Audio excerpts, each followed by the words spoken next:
Salut et bienvenue. Aujourd'hui, on s'attaque à un nom que tout le monde connaît, Judas Iscariote, l'image même du traître quoi. Son nom, c'est devenu synonyme de trahison depuis 2000 ans. Mais si c'était pas si simple, si l'histoire était différente, c'est la thèse assez explosive d'un livre qu'on va explorer. Judas n'a pas trahi Jésus. L'auteur, en gros, il rouvre le dossier, il bouscule la tradition, propose une autre lecture, et pour ça, il se base sur une analyse, disons, critique des évangiles, mais pas seulement. Il regarde aussi le Coran, des textes apocryphes. Oui, tout à fait. L'objectif ici, c'est de regarder de près ce récit qu'on pense connaître. Voir où, selon ce livre, ça coince un peu. Et surtout comprendre comment l'auteur propose une version qui répondrait à ces incohérences.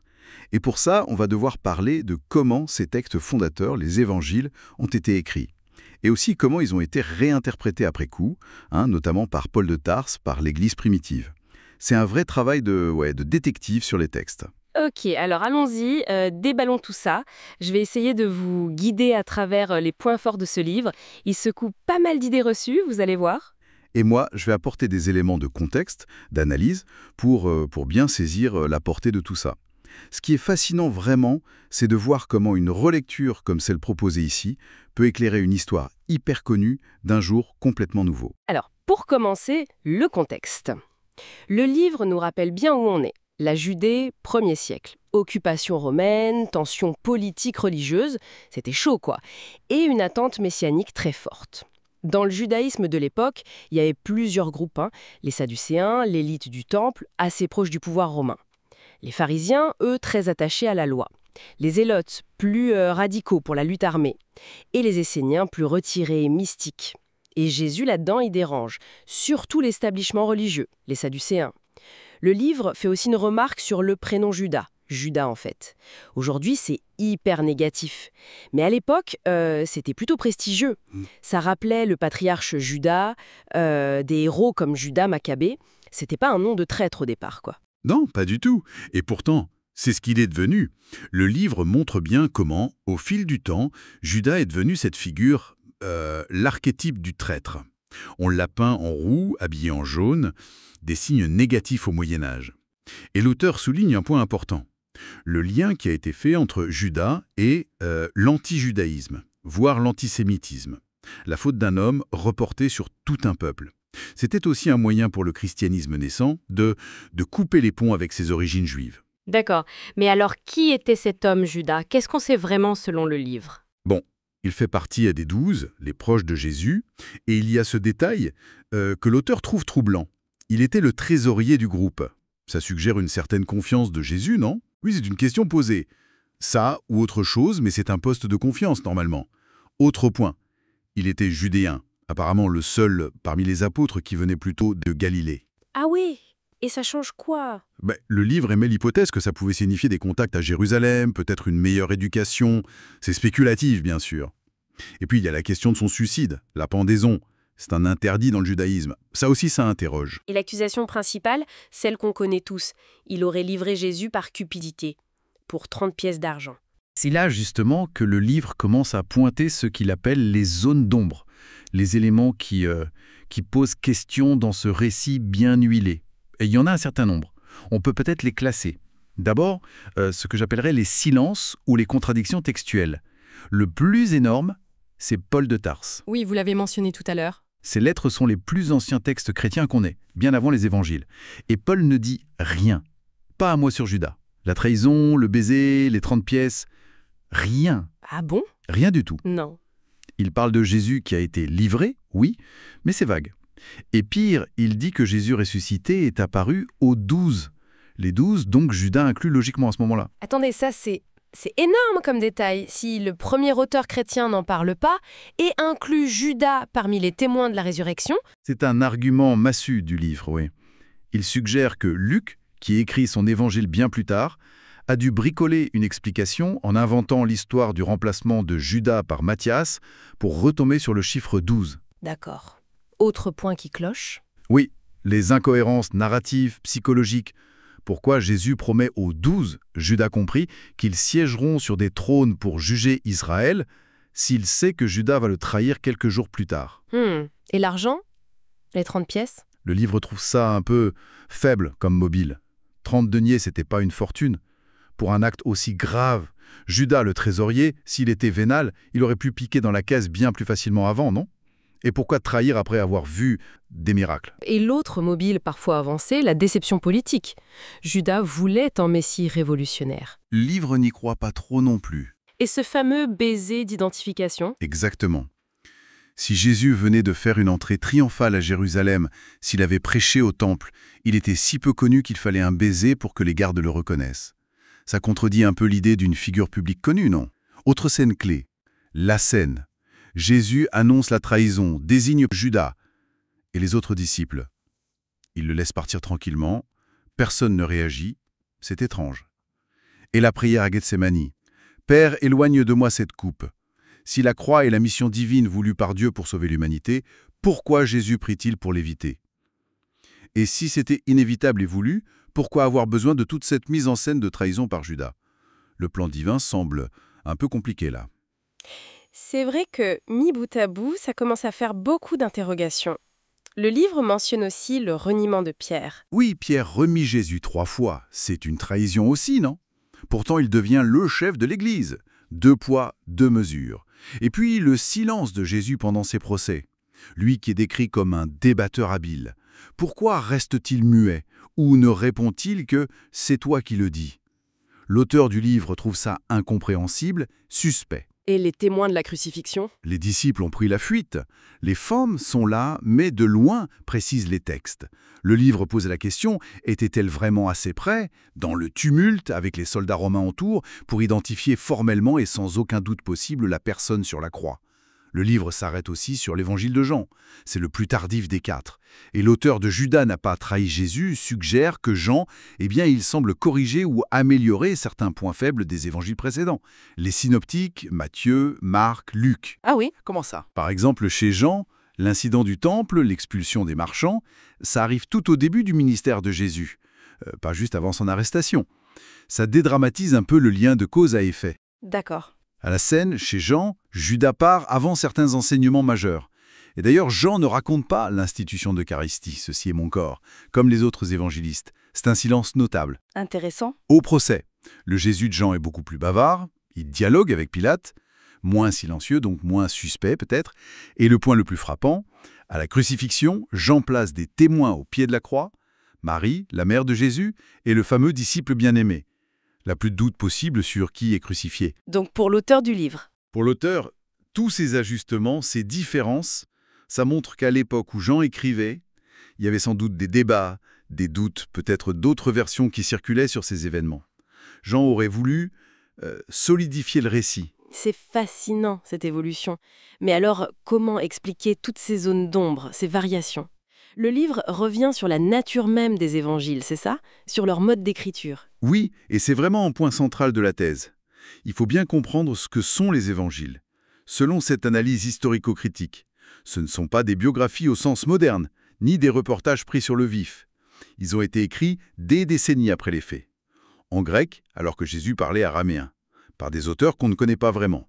Les noms Matthieu, Marc, Luc, Jean, c'est une attribution de l'Église bien plus tard. Il se base sur une tradition orale qui a forcément évolué, changé. Et on n'a même pas les textes originaux, c'est ça, non? Non, juste des copies de copies faites par des scribes, avec parfois des erreurs ou même des ajouts volontaires. L'exemple classique, c'est la fin de l'évangile de Marc, qui a été rajouté plus tard. Et leur but principal, toujours selon cette lecture, n'était pas de raconter l'histoire telle qu'elle s'est passée, mais c'était un but théologique. Magnifier Jésus, convaincre des auditoires différents, Matthieu pour les Juifs, Jean pour les païens, et surtout trouver un sens à cette fin terrible et choquante, la crucifixion du Messie attendu. Comment ils s'y prenaient pour ça? Le livre explique qu'ils utilisaient beaucoup une méthode d'interprétation juive de l'époque, le Midrash. En gros, ça consiste à relire les événements présents, ici, la vie et la mort de Jésus, à la lumière des Écritures passées, la Bible hébraïque, l'Ancien Testament. Le but, c'était de montrer que tout ce qui arrivait à Jésus était déjà annoncé, prévu par les prophètes. Tout s'accomplit selon les Écritures. C'est une phrase qui revient souvent. Ça donnait du sens à l'incompréhensible. Et l'histoire de Judas, du coup, ça pourrait être un midrash. C'est exactement la thèse du livre. L'auteur montre comment le récit de Judas, la trahison par un proche, les 30 pièces d'argent, le suicide par pendaison, ressemble de très près à des histoires de la Bible hébraïque. Il y a l'histoire de Joseph, vendu par ses frères, où c'est Judas, l'ancêtre, qui propose de le vendre. Il y a l'histoire d'Ahitophel, un conseiller qui trahit le roi David, touche de l'argent et finit par se pendre. Il y a aussi un psaume qui dit « Même l'ami en qui j'avais confiance, celui qui partageait mon pain, a levé le talon contre moi ». Ah oui, les parallèles sont frappants. Selon le livre, construire le personnage et l'histoire de Judas comme ça permettait deux choses. D'abord, fournir une explication biblique, donc acceptable, à la mort de Jésus.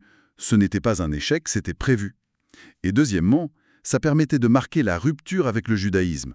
Judas, le juif, puisque judéen, devient le symbole du peuple qui n'a pas reconnu son Messie, le traître par excellence. Et le contexte de l'époque où les évangiles ont été écrits a joué aussi. Énormément, oui.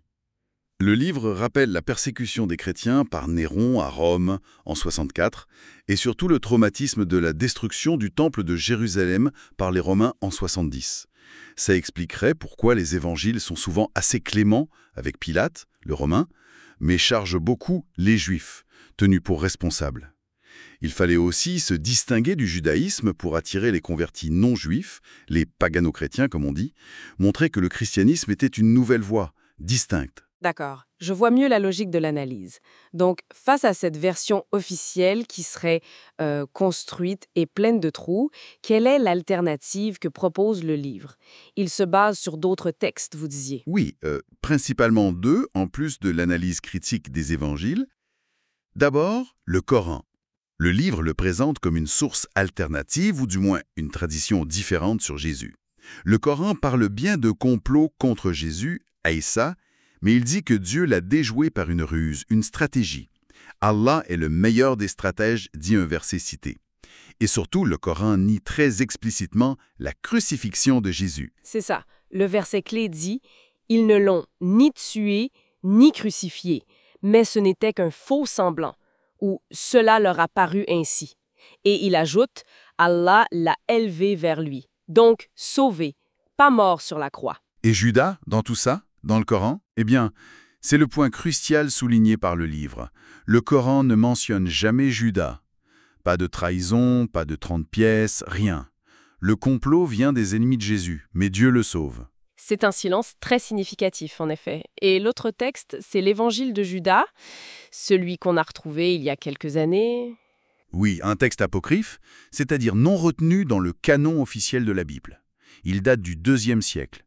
Et là, l'image de Judas est complètement inversée.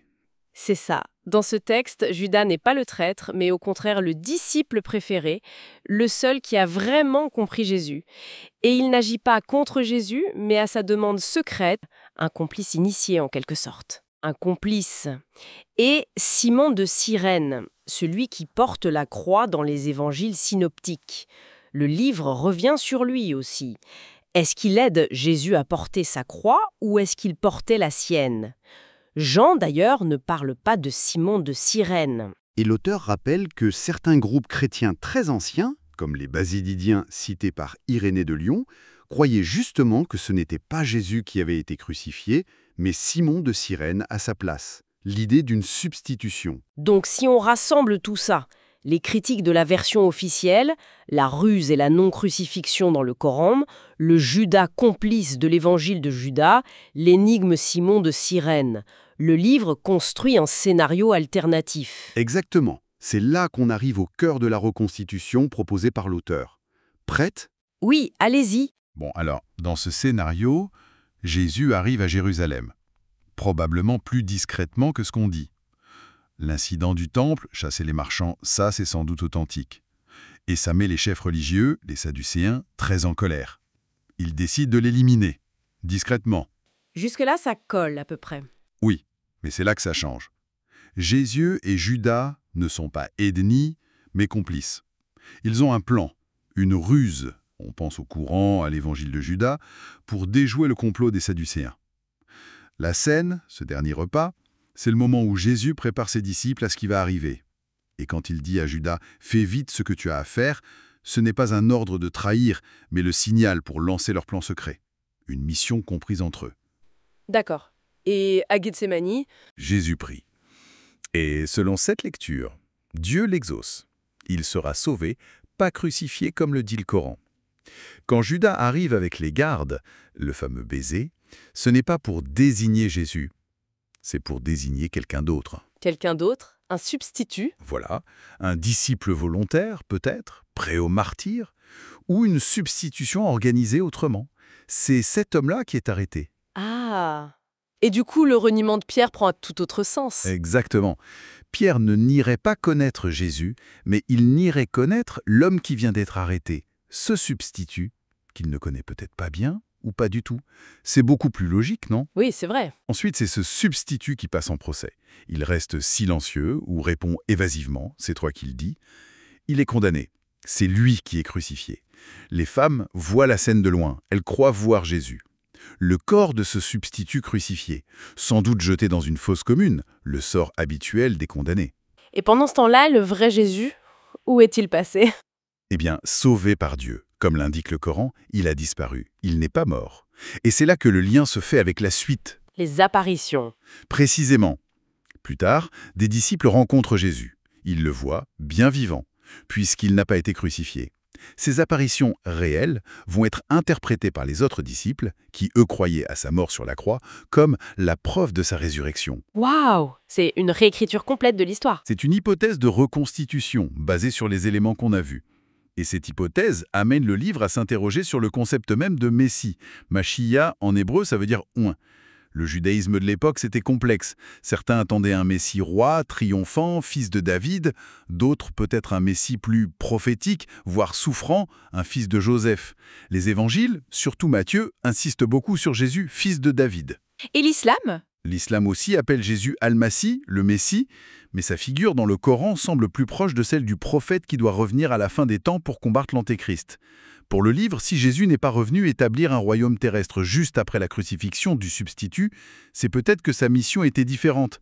Réformer le judaïsme de l'intérieur, comme le suggère la perspective islamique citée par l'auteur. Et ça nous ramène à la question de la résurrection. Si Jésus n'est pas mort, qu'en est-il du récit du tombeau vide? C'est la conséquence logique. Le livre analyse les récits de la résurrection dans les évangiles et trouve, là aussi, beaucoup d'éléments qui ressemblent des constructions a posteriori. Le tombeau vide est présenté comme la preuve matérielle, mais qui sont les personnages clés de ce récit? Joseph d'Arimathie, un notable juif secret, Nicodème, qui apparaît surtout chez Jean avec des aromates très coûteux, les gardes romains devant le tombeau, soudoyés pour mentir, ça n'est que chez Matthieu. Pour l'auteur du livre, tout ça sent un peu l'ajout, la tentative de prouver quelque chose qui n'était peut-être pas si évident au départ. Et puis, les contradictions entre les récits sont énormes, non? Ah oui, qui va au tombeau? Marie-Madeleine seule? Plusieurs femmes? Qui rencontre-t-elle? Un ange? Deux anges? Un jeune homme? Quel est le message exact? Où Jésus apparaît-il ensuite? En Galilée, comme dit Marc, à Jérusalem, comme dit Luc? Son corps est-il physique? Il mange du poisson chez Luc, ou plus éthéré? Et Paul, le plus ancien, il parle du tombeau vide. Justement, non. Paul base tout sur les apparitions, pas sur le tombeau vide.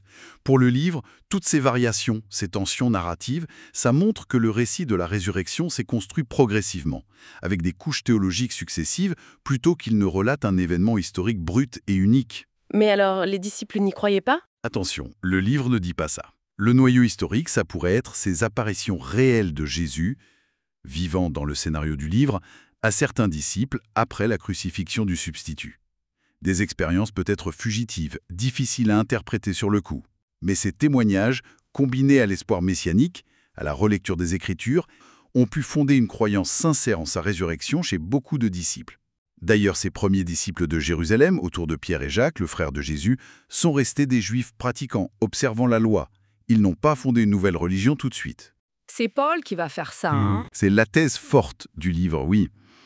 Paul, qui n'a jamais rencontré le Jésus historique, mais affirme avoir eu une vision de lui ressuscité sur le chemin de Damas, c'est lui qui va prendre cette croyance en la résurrection et en faire le fondement d'une théologie complètement nouvelle, révolutionnaire. Qu'est-ce qu'il apporte de si nouveau? Pour Paul, la résurrection de Jésus, c'est pas juste le retour à la vie d'un homme, c'est la victoire cosmique sur la mort et le péché. C'est la promesse du salut et de la vie éternelle pour tous ceux qui croient, juifs comme non-juifs. C'est une nouvelle alliance qui dépasse et remplace l'alliance de Moïse, basée sur la foi en Christ et non plus sur les œuvres de la loi juive. Jésus devient l'agneau pascal qui ôte le péché du monde, le nouvel Adam. Paul le dit lui-même, « Si Christ n'est pas ressuscité, notre prédication est vide et vide aussi votre foi. » C'est vraiment le point de bascule, selon le livre, où le christianisme commence à se séparer du judaïsme pour devenir une religion universelle. Et après Paul? La rupture avec le judaïsme se confirme et la figure de Judas devient de plus en plus noire, le bouc émissaire parfait. On continue de réinterpréter la vie de Jésus à travers le filtre de la Bible hébraïque. Il y a aussi l'influence de la pensée grecque. Des métaphores comme « fils de Dieu », qui avaient un sens dans le contexte juif, vont être comprises de façon beaucoup plus littérale, ontologique, menant au dogme de l'incarnation « Dieu fait homme ». Et puis bien sûr, le politique entre en jeu.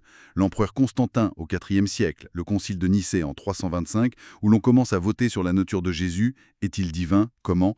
Puis le christianisme devient religion d'État avec Théodose. Les dogmes, Trinité, Incarnation se fixent progressivement, parfois dans la douleur. Tout ça, souligne le livre, nous éloigne pas mal de ce que vivaient et croyaient sans doute les tout premiers disciples à Jérusalem, qui, eux, restaient des Juifs fidèles à la Torah. Ok, si je résume ce voyage assez intense. Le livre qu'on a exploré aujourd'hui, Judas n'a pas trahi Jésus, il propose une thèse radicale. Judas n'était pas un traître, mais un complice dans un plan visant à sauver Jésus de la crucifixion. Pour étayer ça, il pointe de nombreuses incohérences et zones d'ombre dans le récit traditionnel des évangiles. Et il construit un scénario alternatif en s'appuyant sur une lecture critique, mais aussi sur des éléments du Coran et de l'évangile de Judas. Et surtout, il insiste sur l'importance de comprendre comment ces récits se sont formés, le rôle du Midrash, cette relecture des Écritures, et l'impact crucial des réinterprétations théologiques ultérieures, notamment celles de Paul et des conciles de l'Église. C'est ça, c'est tout à fait ça. C'est une proposition de lecture, une enquête sur les textes. Et il est important de rappeler, comme le fait l'auteur lui-même à la fin de son livre, que cette démarche historico-critique, elle ne vise pas à en mettre en cause la foi des croyants. Pour quelqu'un qui croit, ces textes ont une dimension sacrée, une inspiration divine qui transcende les apparentes contradictions historiques ou les questions de source. Le but ici, c'était d'explorer une autre manière de lire. Une lecture basée sur l'analyse des textes disponibles et de leur contexte. C'est bien noté. Alors peut-être une dernière pensée à emporter avec nous. Si cette figure si centrale, si négative, celle de Judas, est peut-être, comme le suggère ce livre, en partie une construction façonnée par des besoins théologiques, par des relectures, par le contexte d'une époque, qu'est-ce que ça nous apprend sur la façon dont toutes les grandes histoires fondatrices, peu importe lesquelles, prennent forme, évoluent et finissent par acquérir cette puissance incroyable sur nos imaginaires et nos cultures. Voilà, c'est sur cette question qu'on va conclure notre exploration des mystères autour de Judas Iscariote, guidé par ce livre pour le moins déstabilisant. Merci beaucoup de nous avoir suivis.